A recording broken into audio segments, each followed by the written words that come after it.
네, 목요일에 마련하는 신기한 법률 사전 신유진 변호사와 함께합니다. 어서 오세요. 네, 안녕하세요. 네, 어제 오늘 큰 관심을 끈 판결이 하나 있었죠. 이른바 신림동 강간미수 영상에 등장하는 남성에 대해서 1심 판결이 있었는데 이 재판부가 유죄로 인정한 부분도 있고 무죄로 판단한 부분도 있었습니다. 이 전반적인 좀 사건 개요를 설명해 주시면 네네. 어떻습니까? 이 사건은 5월 28일 날 새벽 6시 20분경에 그 신림동에서 귀가하는 여성을 뒤쫓아가서 이 네, 여성이 집에 들어가려 하고 강제로 문을 막 열 것처럼 네, 이렇게 했던 것이 CCTV 영상에 잡혔죠. 잡혀서 네, 이게 온라인 공간에서 빠르게 확산이 됐던 사건인데요.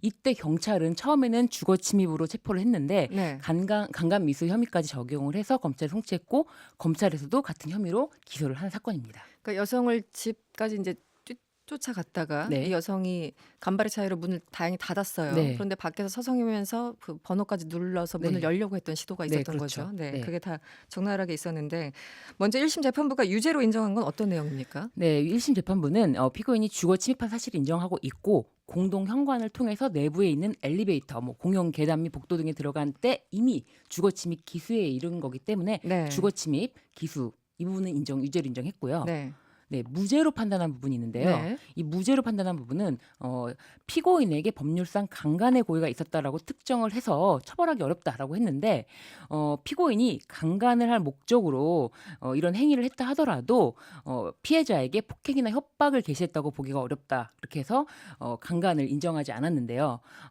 근데 한편 이런 걸 인정했어요. 피고인이 이른 아침에 피해자의 주거지까지 따라 들어가려 한 점, 그리고 과거에도 길을 가던 여성을 강제추행했던 사실, 네, 그리고 술에 취한 피해자를 뒤따라 갈 때 모자를 이렇게 눌러 쓴 점, 네, 네. 이런 거를 비춰보면은 강간할 정도의 어떤 의심이 안 드는 건 아니다.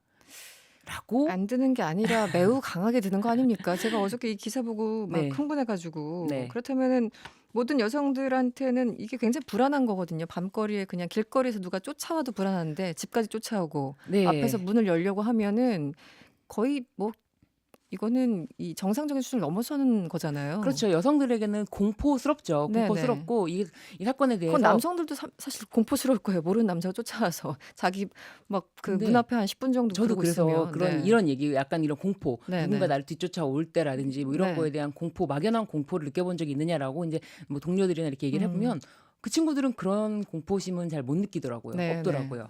그래서 이 사건에 대해서, 이 판결에 대해서 불만이 많은데 피고인이 이랬거든요. 피해자에게 말을 걸기 위해서 뒤따라갔다. 그런데 법원에서 보기에는 이게 어떤 최소한 그 강간의 실행의 착수에 네. 이르는 행위가 없었기 때문에, 그래서 이거를 가지고 뭐 강간으로 볼 수는 없다, 강간의 고의 인정할 수가 없다라고 이제 배척을 했는데요. 이 고의란 게 어쨌든 내심의 의사입니다. 그렇죠. 근데 내심의 의사를 간접 사실에 의해서 추단하는 거지 이걸 네네. 증명하는 건 아니거든요, 고의를. 그렇죠. 그래서 예를 들어서 제가 만약에 어떤 한 사람이 그 살인의 고의로 쳤는지 네. 아니면은 뭐 상해의 고의로 쳤는지 이거는 결과를 보고 알 수 있는데 한 대 딱 쳤는데 죽었어요. 이 경우 음. 어떻게 할 것인지. 뭐 그 음. 사람의 신분이 예를 들면은 뭐 무술 교관이었어요. 이 네네. 경우에는 딱 한 대만 쳤는데 울 대를 가격해서 친 경우에도 네. 살인의 고의를 인정해서 살인죄를 적용한 판례가 있고요. 아. 근데 이 사람의 신분이 그런 거를 추단하게 만들어준다는 거잖아요. 네네네. 그래서 이 사건에서도 예를 들면은 이 사람이 강제추행의 전력이 있고, 네. 그리고 이 여자가 술에 취한 걸 인식하고 네. 뒤따라 가면서 모자를 모자까지 눌러 눌러 쓰고, 쓰고. 그리고 빨리 뒤따라가면은 문을 같이 동시에 열 수도 있잖아요. 네네. 그런 문을 점을 열려고 비추어 했죠. 봤을 때 네네. 최소한 강제추행의 고의, 강제추행이라는 거는 어려운 범죄는 아닙니다. 사실은 원치 않는 여성이 원치 않는데 의사에 네. 반해서 뭐 신체 접촉을 하는 경우가 강제추행이거든요. 네. 이 정도만 돼도 강제추행의 고의가 인정되기 때문에 강제추행까지도 인정하는 거는 재판부의 어떻게 보면은 재량적인 판단이라고 볼 수도 있거든요. 근데 많은 남성들이랑 네. 법조인들은 좀 보수적으로 보고 엄격하게 봐서 최소한 강간이라고 볼 수 있는 어느 정도의 언행이라든지 뭐 한번 하자라든지 최소한 네네. 추단할 수 있는 그런 언행 정도가 있어야 강간의 고의를 인정하는 것이 아니냐, 이렇게 볼 수도 있죠.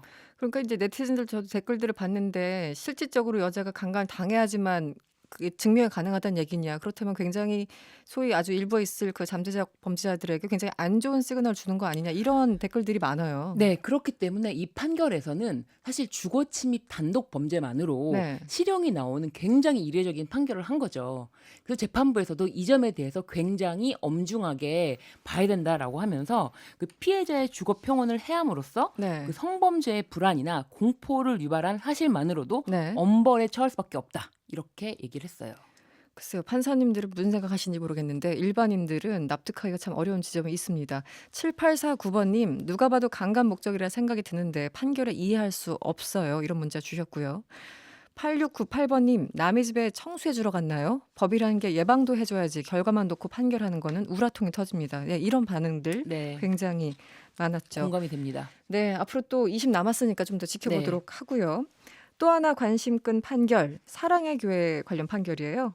대법원이 서울 서초구가 관할구역에 있는 대형 교회, 사랑의 교회에 공공도로 점용을 허가한 것, 이거 위법이다 이렇게 네. 판단을 내렸어요. 네, 이 사건은 좀 많이 거슬러 올라가 봐야 되는데 2010년도에 4월 달에 서초구청에서 이 공공도로 점용 허가, 건축 허가를 내줍니다. 근데 이때 어떤 목적에서 이거를 점용 허가를 냈냐라고 하니까 사랑의 교회가 이 원래 서초역에 있던 게 아닌데 네, 서초역에 그 부지를 사고 6,000석이 넘는 그 예배당을 건축하려고 하는데 네. 부지 산 것만 보니까 4,000석밖에 안 되는 거예요. 그러니까 도저히 안 되겠다 했는데 이 머리를 이렇게 뭐 아이디어를 내 갖고 네. 그렇다면 우리가 땅은 못 샀지만 이 네. 도로 부지를 좀 네. 일부 점용 허가를 내고 그러니까 도로는 어떻게 살 수가 없어요. 매매 대상이 아니에요. 그렇죠. 그래서 이 도로 밑에 있는 땅을 일부 점용 이제 허가를 내고 우리가 네. 사용을 하자. 네. 그 대신에 우리는 교회는 뭐 공공적인 역할을 한다라는 거를 내세우고 그리고 일부 그 유치원 어린이집 유치원이 아니고 어린이집을 건축을 해서 기부 체납을 하고 점용료를 내겠다라고 네. 했는데 사실 이거는 굉장히 무리한 점용 허가거든요. 당시에도 그런 경우가 다른 곳에 없죠. 있습니까? 없습니다. 이 도로 밑에 공공도로인데. 점용 허가를 네. 내주는 경우는 반드시 필요한 경우, 예를 들면 하수도관이라든지 네네네. 아니면은 뭐 가스 배관이라든지 말 그대로 이렇게 공공의 이익이 정말 이거는 필요한 거. 반드시 필요한 경우에만 내주는 건데 이 지금 서초구청장이 당시에 이 허가를 내줍니다.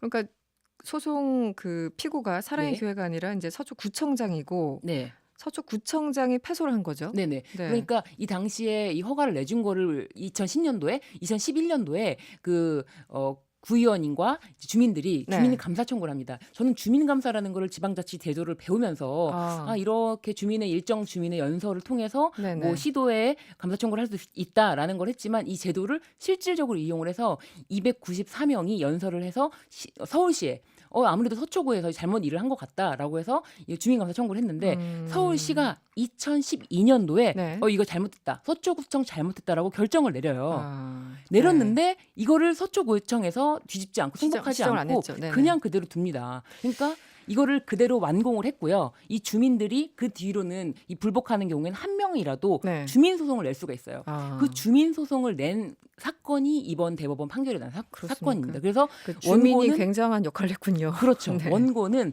그 황일근 구의원 및 주민 6명이고요. 피고는 서초구청장입니다. 현재 서초구청장이니까 조은희 구청장이죠. 네. 이게 그럼 철거하려면 비용도 만만치 않잖아요. 네네. 그럼 이것을 그 서초구청장이 뭐 내줍니까? 어떻게 되는 겁니까? 아니죠. 이거는 네. 철거를 할 때는 이 허가 도로 점용 허가 자체가 잘못됐다. 그리고 위법한 허가였다라는 것에 대해서 신뢰를 만약에 그 사랑의 교회가 신뢰를 한다고 할지라도 이 당시에 충분히 이 위법한 허가라는 걸 예측할 수가 있었고 네.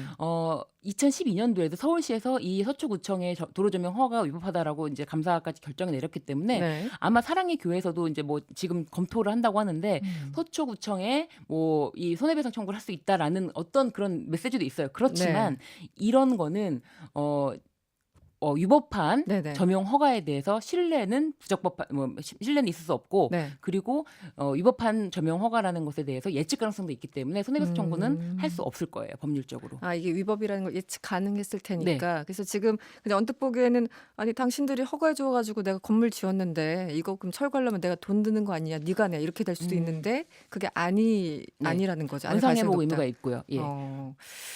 그러면은 근데 이런 예가 없었다 그랬나요? 그전에는 네. 이런 예가 번도? 없었죠. 네. 이런 예가 없었고 지금 이게 굉장히 이 사건 진행 중이던 당시에도 예배당을 반드시 뭐 6,500석으로 꼭 해야 되는 건 아니잖아요. 6,000석 이상으로 해야 되는 건 그거는 아니기 뭐 자체 때문에 이 판단이고. 교인들이 우리 조금 예배당을 좀 축소해서 이거를 좀 지어 보자."라는 얘기도 있었고요. 네네. 그리고 내부에서. 너무 이게 지금 확대되니까 이렇게 하지 말자라고 했는데 이 소송이 진행 중이던 당시에도 이 조은희 구청장이 2019년도 올해입니다. 올해 네네. 6월 달에 뭐 이 예배당 헌당식이라는 거래요. 사랑의 교회에서. 네.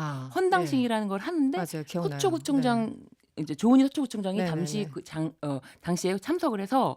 서초구청장으로서 영원히 이 성전의 점용 허가를 계속 내주는 것이 할 일이다. 네. 이런 발언을 해서 또 굉장히 공분을 샀죠. 그 당시 보도가 나와서 네네. 이게 적절한 것인가 이런 네. 얘기 있었죠. 예. 네. 그리고 또 이 지금 사랑의 교회가 손해배상 청구를 할 수 없는 게 이 2012년도 당시에 이미 위법한 점용 허가라는 걸 알았지만 이 당시 목사님이 이런 얘기를 했어요.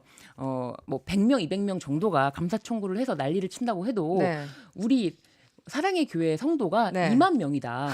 서초구에만 2만 명이다. 네. 근데 지금 성도는 뭐 총 9만 명이라고 이제 주장을 하고 있는데 절대 절대 물러설 수 없다. 배수진을 쳤다. 뭐 이러면서 이제 더 이렇게 부추기는 알겠습니다. 얘기도 했고 그렇기 때문에 알겠습니다. 손해배상을 할 수가 없을 거예요. 네. 지금까지 신유진 변호사였습니다. 오늘 고맙습니다. 네, 감사합니다.